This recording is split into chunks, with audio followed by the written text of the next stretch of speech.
When, through the training described, we enter the imaginative world and see a picture of our ego, it is essential to know that 12 different pictures of the ego can be seen. There are 12 different pictures of every single ego, and only after contemplating it from 12 different standpoints have we a complete picture.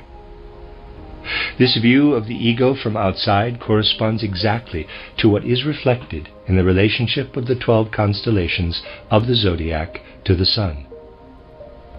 Just as the sun passes through the 12 constellations and has in each a different power, just as it illumines our earth through the course of the year and even of the day from 12 different stations, so the human ego is illumined from 12 different stations in the higher world.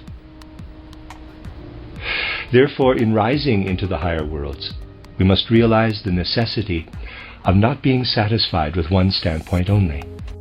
We must train ourselves in this in order to escape confusion.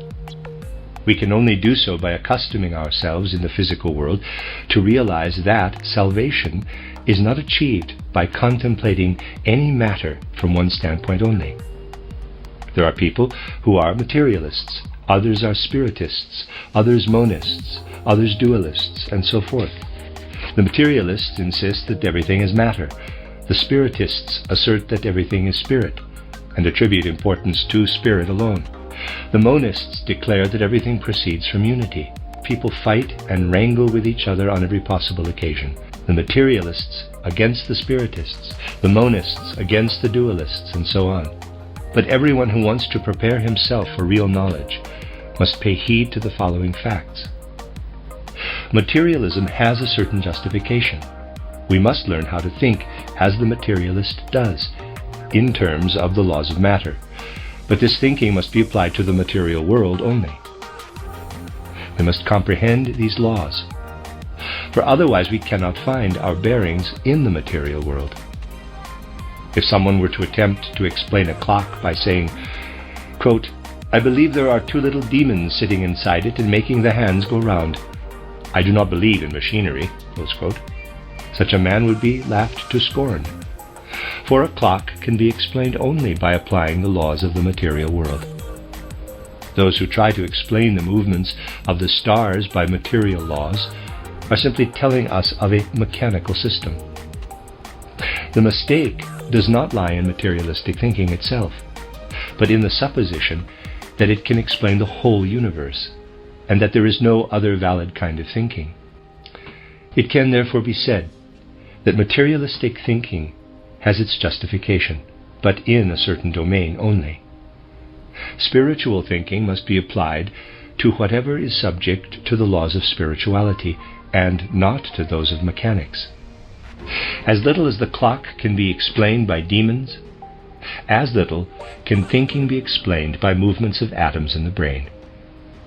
Again, anyone who attributes fatigue in the evening to the accumulation of toxins may be giving the right explanation as far as the outer facts are concerned. But as far as the soul is concerned, he is explaining nothing whatever, for a spiritual explanation is essential there.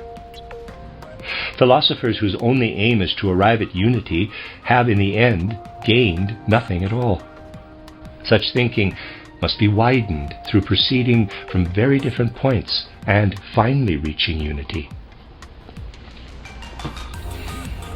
By adopting different standpoints, we can educate ourselves to view things from many angles, a faculty that is so necessary for experiences in the higher worlds.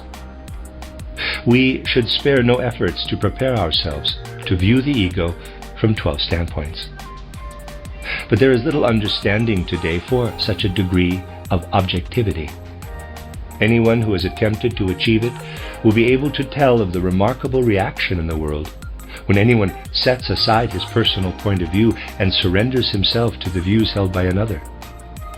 This power of emerging from oneself in order to describe something objectively, as it were with the eyes of a different viewpoint, is a quality that it is necessary to acquire, for that alone can lead to far-reaching truth.